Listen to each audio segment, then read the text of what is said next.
You're on. Oh yeah. Yeah. Yesterday I said that sakin b'layacha. In the English it says a knife to the throat, and the idea was that if the teacher doesn't know the answer, then you should hold yourself from embarrassing him. Wow. That was the idea that David pointed that out from the English. Today we're starting on Zion. Yeah, go ahead. Today we're starting Zion, Amud Aleph, and we learned a teaching from something that Reb Meir did. That Reb Meir ate a leaf of a vegetable in Bais, and because of that, Rebbe allowed the whole Bais. He said that it's not the land of Israel. You don't need to do Trumas and Meisers there. They asked him, your father didn't do that. So he said no. He brought a proof that Asa and Yeshaphat destroyed all of the idols, and Chizkiah came and he destroyed one more. He says, how is it possible that he left, that such great people left this idol? He says they were leaving a place for him to become great. There's something special for Chizkiah to do. Mikan, from here, from the fact that Rebbe accepted this testimony about Reb Meir, and because of this he changed the halacha. Mikan l'talmid chacham sham b'dvar halacha she'ein mazzichen oisei. If a talmid chacham says a halacha, you don't convince him to retract. La'amrila, some say ein maznichen oisei, a slightly different word, which means you don't suppress it or you're not disgusted with it, with this halacha, if it's too shocking.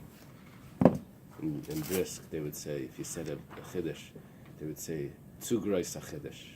It's too surprising. Here it says no, you have to take it serious. Va'amrila ein mazchichen aisai, and some say that this statement mikan, from here we learn. Some say a little different. There's two cheses instead of the nun. Ein mazchichen aisai, that you don't attribute it to gaiva. Say, oh, it's just a haughty person who's saying these fantastic things, too great. He says, no, you don't do that. Manda amar ein mazichen, the one that says that it's ein mazichen, kediksiv v'layizach hachoshen. We're translating the word mazichen. We're associating it with what it says in the pasuk that the choshen should not be moved. Manda amar ein maznichen, diksiv ki layiznach le'elam Hashem. It says Hashem will not cast off forever. That means ein maznichen meant not to suppress or to be disgusted with it. Mandam ein mazchichen, the one that says that you don't attribute it to gaiva, where's that word from? When the people that were arrogant increased, so then the machlekes increased. Rashi explains that people that would just listen, with just a drop of, half an ear, and they wouldn't hear everything properly, they'd say, yeah, I got it. So then that's when the machlekes came about, because they didn't hear it properly. And they were already satisfied with half an explanation, and the rest of it they would make up. So then that's what causes machlekes. The reason, the Rambam writes, the reason why we have so many machlekes is because Mishrabu Talmidei Hil v'Shamai, that when there are too many students, that they weren't Shleshim Shekol Tzarkan, and quoting a Gemara, that the students didn't study enough, so they didn't really understand properly. So that's why we have all these machlekes. But that's not the way it's explained in other places. Other places it's explained that no, there's actually two sides. There's chesed and gvura, and both sides are necessary. Right now we follow one. It's possible we'll follow another. When Mashiach comes, whatever. It's different ways of viewing it. Maskefla Yehuda Braid Reb Shimon ben Pazi. Yehuda, the son of Reb Shimon ben Pazi. On the side it says supposed to be Rabbi Yehuda Braid Reb Shimon ben Pazi. Add the word Rabbi. Is there anyone that holds that Beishan is not from the land of Israel. V'aksiv, it says in the pasuk, V'lei hayrish Menashe Beishan v'espneiseh v'estancha v'espneiseh, that Menashe did not chase out of Beishan. Hayrish could mean chase out or inhabit. The Beishan and its surrounding cities, and it didn't. And same with Tancha and its surrounding cities. Now, this seems to be a proof exactly the opposite of what we want to bring out. We want to bring out that Beishan is from Eretz Yisrael. So it says when the tribes came into the land of Israel, they didn't capture Beishan. So why are you saying Beishan is not from the land of Israel? The tribes didn't capture it. So Rashi explains what it means is, not that they didn't capture it, they didn't overtake it, but they were still charging them tax, which means that it was considered the land of Israel. The Jews didn't settle there. And so the question is, that how could Rabbi say that it's not considered the land of Israel based on Reb Meir eating a leaf from there? We have psukim that say that it is from the land of Israel.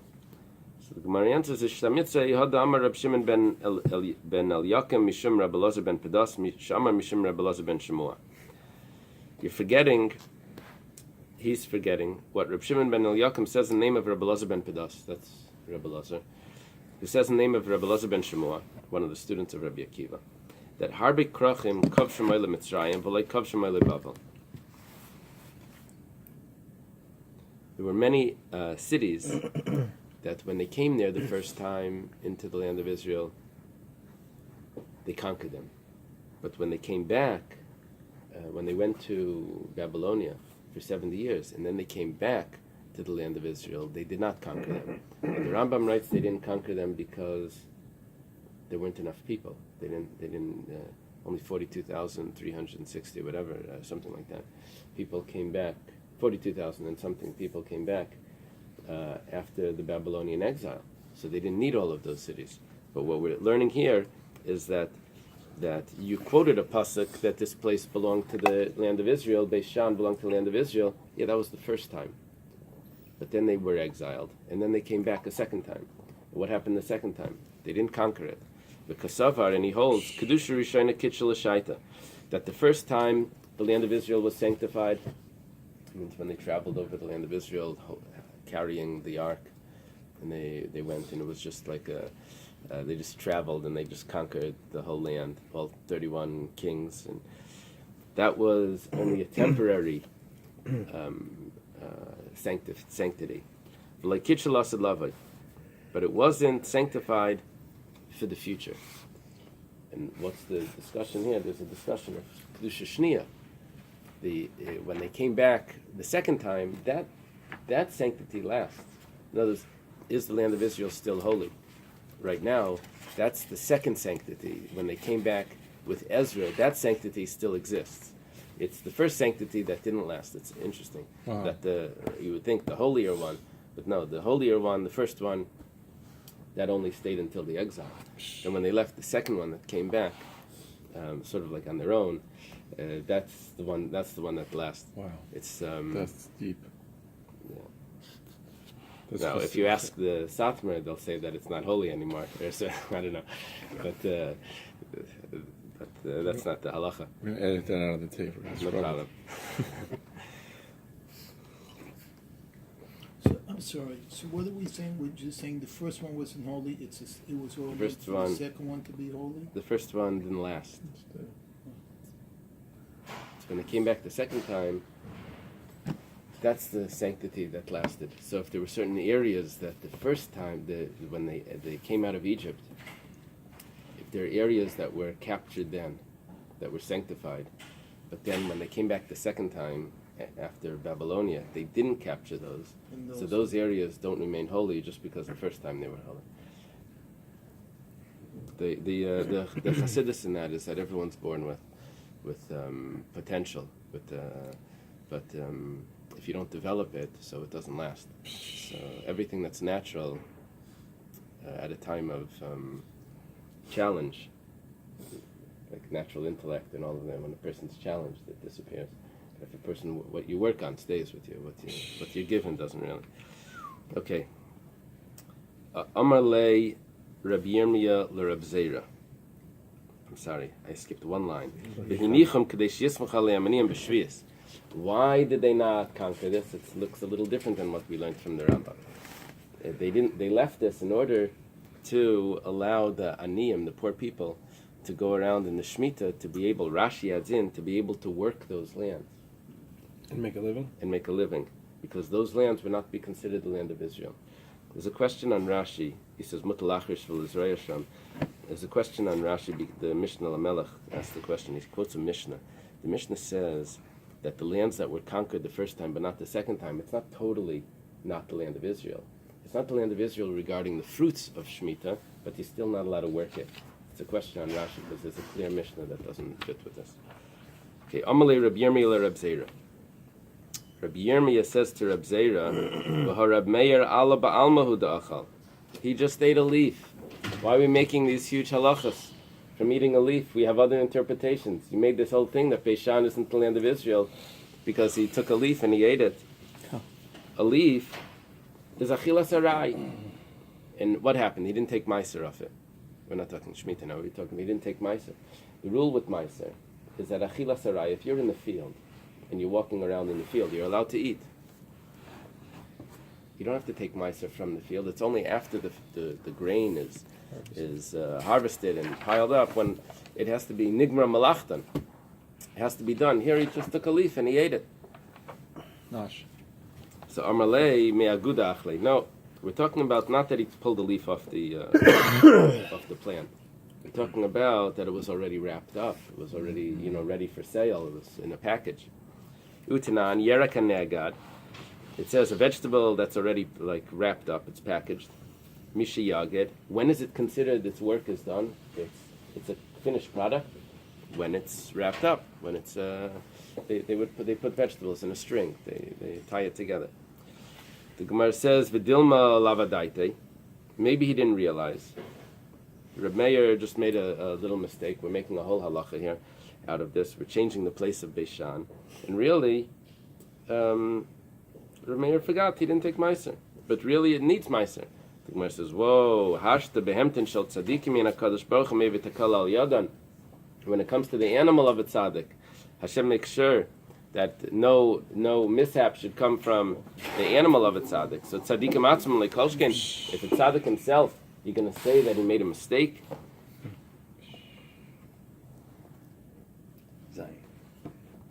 The Dilma, we ask, maybe Isser aleim mimakam acher. There's an option here. Someone can take meiser from another place. You can say that in my house I have grain, or I have leaves of vegetables, together with this one. The one that are on the left will be the meiser. When I get back, I'll give it.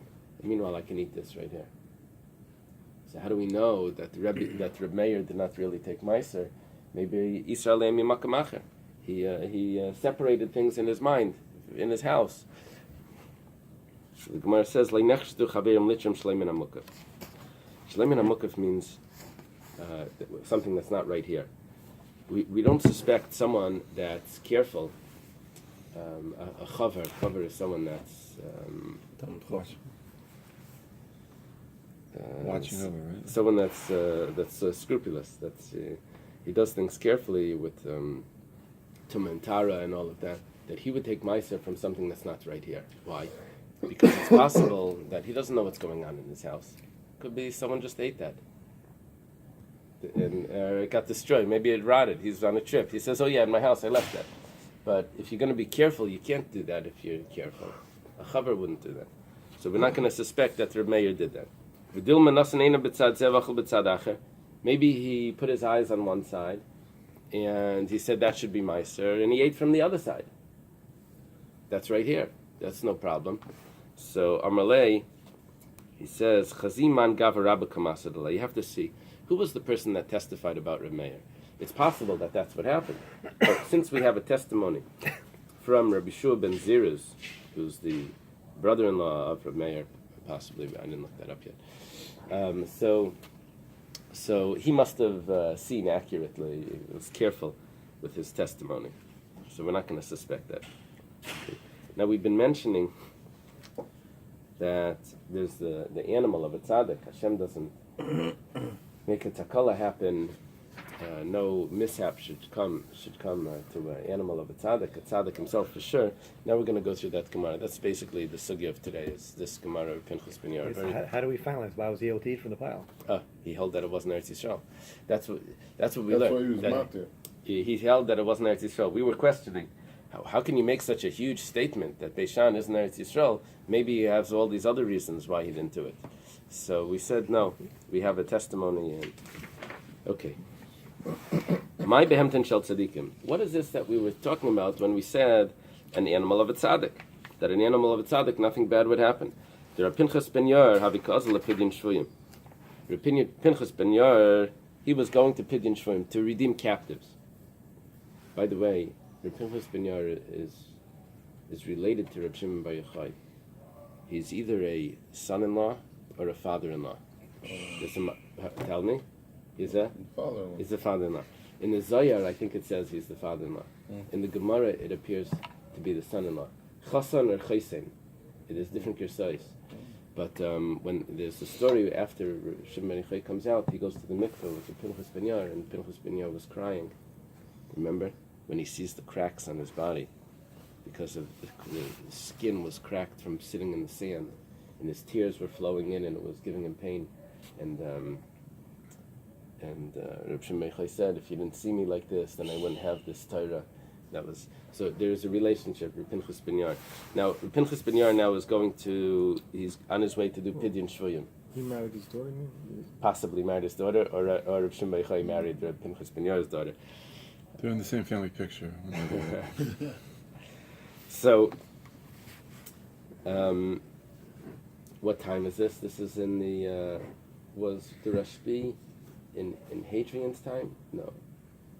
Was he running away from Hadrian? One of the Roman emperors. I don't know. Do we know which one? Okay. Pagabe Beginoi Nara. He came. Where's Eily? Yeah. He came to the river Ginoi. Amalei Ginoi Cholokli. He couldn't get over the river. He says, Ginoi, split for me. Wow. Cholokli memecha ve'everbach. Split for me your waters so I can pass through. Amalei, the river says to him, Ata haylech lasis v'tzayin kaincha. You're going to do the will of your Creator. V'ani haylech lasis v'tzayin kaini. And I'm doing the will of my Creator, which is to flow. Ata safek aisa, safek iyata aisa. By you, it's a doubt. You're dependent on, will the guy accept this gift, or will you be able to redeem him, to ransom the person? But me, the river says, me, there's no question. I'm flowing, and that's how it's going to work. I'm accomplishing the will of my Creator. Ani vada yaisa, I'm for sure going to fulfill. So Amalei, he tells him back, Imi ata choylek, if you don't split, goes Rani alecha shleyaver bach mayim lo'elam. You think that you're definitely fulfilling the will of the Creator. You're not. If you don't split for me, I'm going to stop the waters.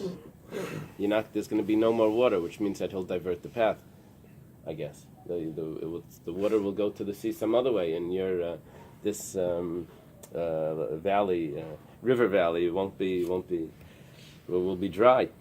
So chalaklei. The river split. Haviyu gavra havidari chitla pischa. There was this fellow that was carrying wheat. That was carrying wheat for his korban pesach, and wheat for the matzah for pesach, for the matzah. The wheat should not get wet. Amalei chaloiklei, so split for him also. Chaloiklei nami lahai the mitzvah. Split for this person that he's involved in a mitzvah. So chaloklei, it's split. Havahu taya de levoy ba'adayu. There was this merchant, usually it's an Arab merchant, doesn't mean a Muslim, no Muslims. An Arab, Arabian person that was following with them, coming along. Amalei chaloklei nami lahai. You should split for this one also. That they shouldn't say that they leave the person that accompanies them behind. That wouldn't look good. People won't come along. Here, take another one. Thank you. So Cholachle, it's good for him as well. Some of the Mefarshim learn this, that it didn't split all the way down. For Pinchas ben Yair, it split to allow him to cross, but it was still wet on the bottom. The one that was carrying the matzah, it split more for him. And then for this person that was walking, he was this merchant. He had his merchandise, it split all the way to the ground. But that's, as we're going to see, we'll see how exactly this works, exactly. Amar Rabbi Yosef. Rabbi Yosef says, Kama nafish gavra mi Moshe v'shitin Rabbavan. This man is greater than Moshe and the 600,000.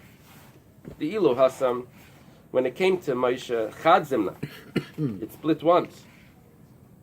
V'hachat Tlasa Zimna, here it split 3 times, because there are 3 people.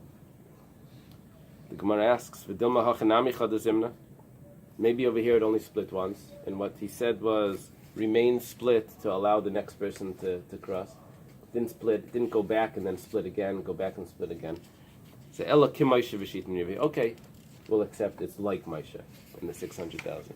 Now, what comes to mind over here, I didn't see in the commentaries, what comes to mind is by Moshe it split 12 or 13 times. Because all the different divisions, remember all the tribes. It doesn't mention that here. It sounds like this would not fit with that.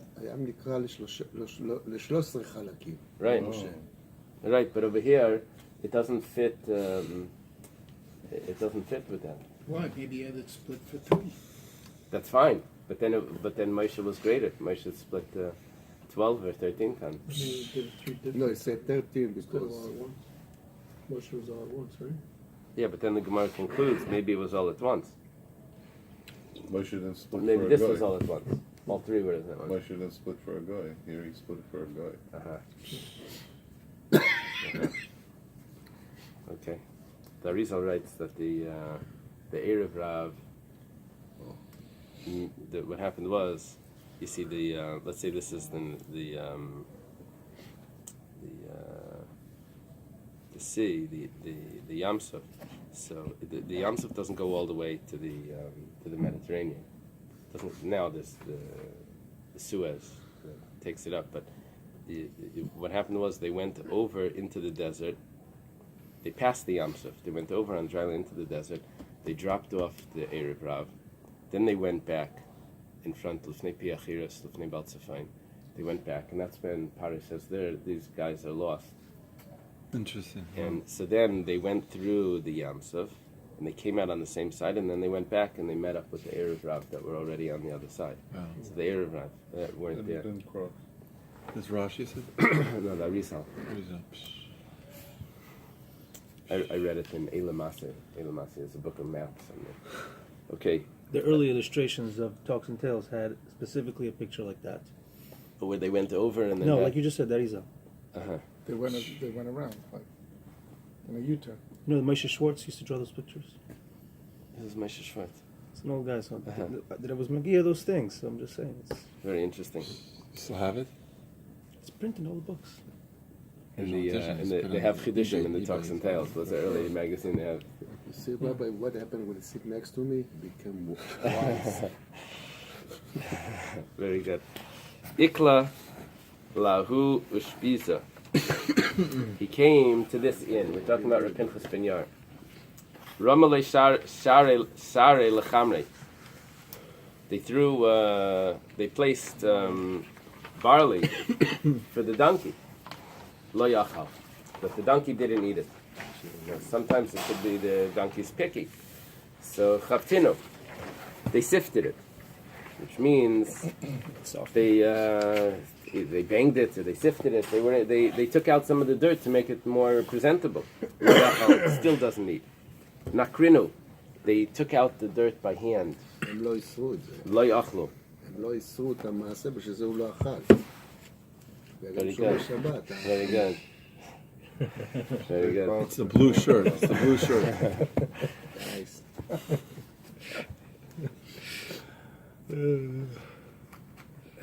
So they cleaned it out. So he still doesn't eat. Amalu dimalei masrin. Maybe they didn't take meiser. So asrinu, they took meiser. V'achal, and the donkey ate. Amar, he said, "Ani yazu elechas lasis tzin kaina." Ba'atem achilim ma'aseh tvalim. This is the best part of it. Wow. He's like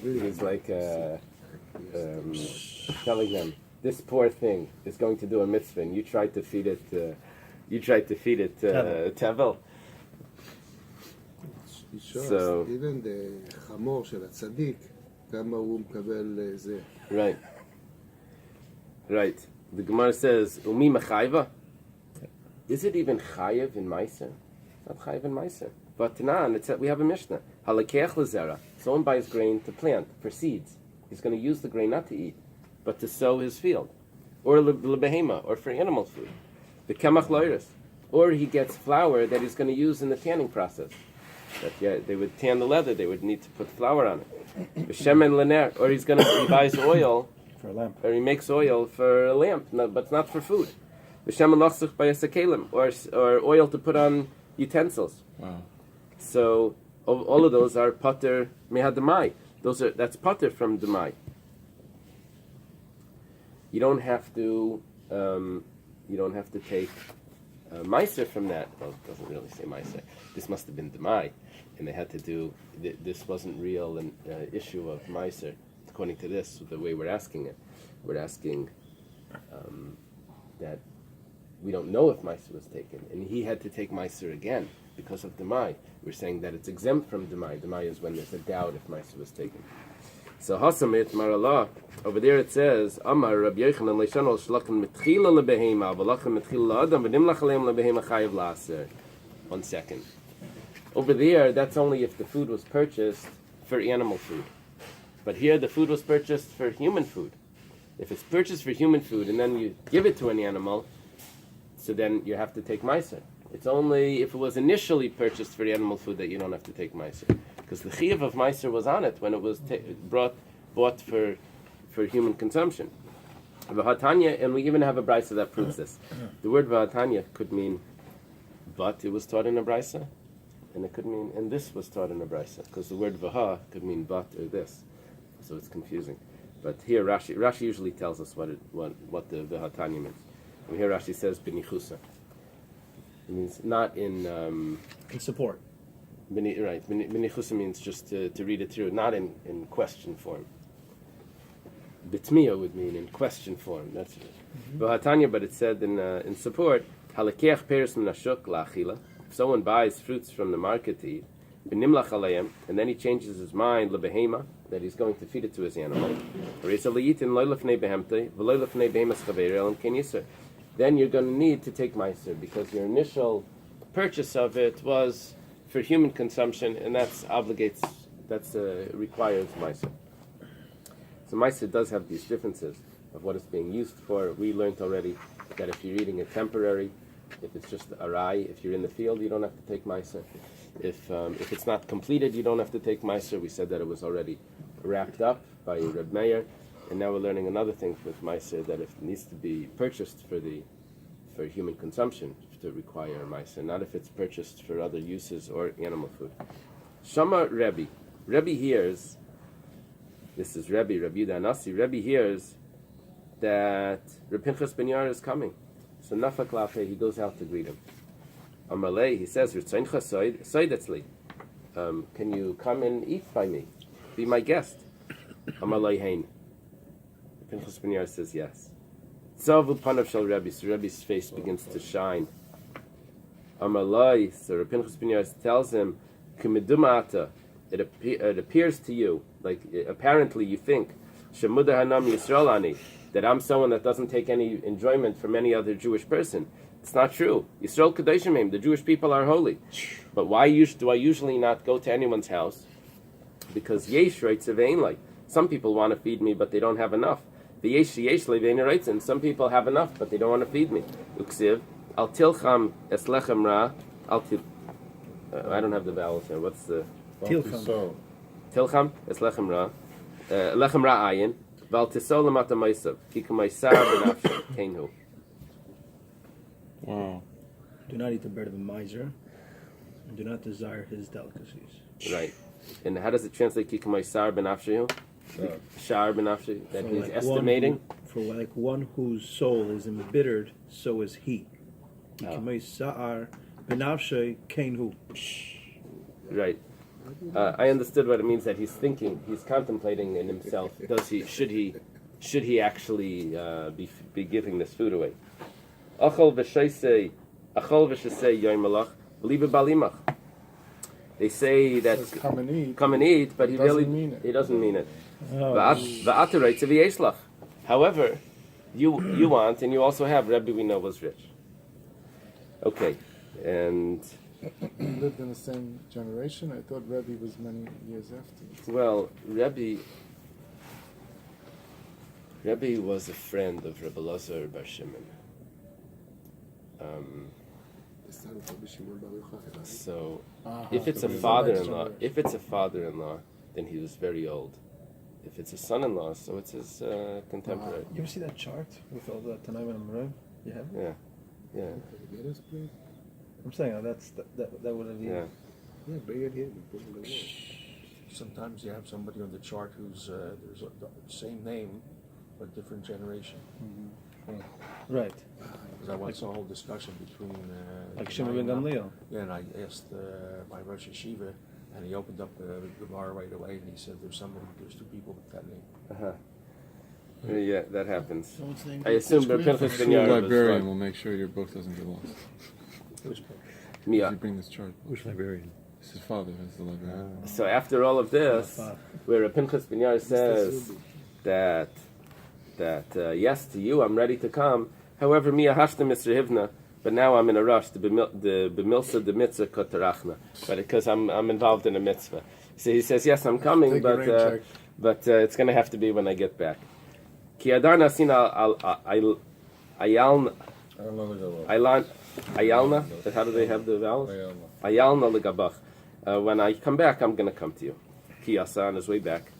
Isrami, it happened that Alba hu pischa da v'kaimin bei kudnaisa chivarta, that he came through the gate, that over there were white mules. Pinchas ben Yair is on his way into Rebbe's house. Over there were white mules. Amar malach hamavis b'beis shel zeh. And he asked it, that's like, he has the angel of death here, and I'm going to come and eat in his house? Why? How you got a conclusion, Malach HaMavet? We're going to see. We're going to see. Shama Rebbe. Rebbe hears this. Nafak la'pe. He goes out to him. Amalei mizavninu lo. Don't worry, I'm going to sell them.